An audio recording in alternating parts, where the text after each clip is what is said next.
And we're back to learn JavaScript. Let me show you the size method for maps. This is a very simple method that returns the size, so the number of elements inside of a map.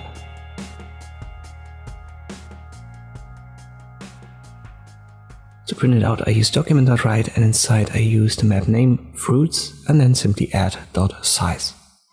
We have 4 elements, bananas to pears. Let me add a 5th one, so I use comma, square brackets. Let me make that grapes.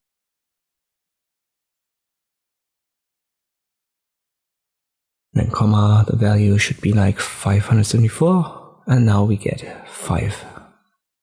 As I said, very simple method, just add .size to your map name and it should run. I hope this video was helpful, thank you for watching, and I'll see you next time.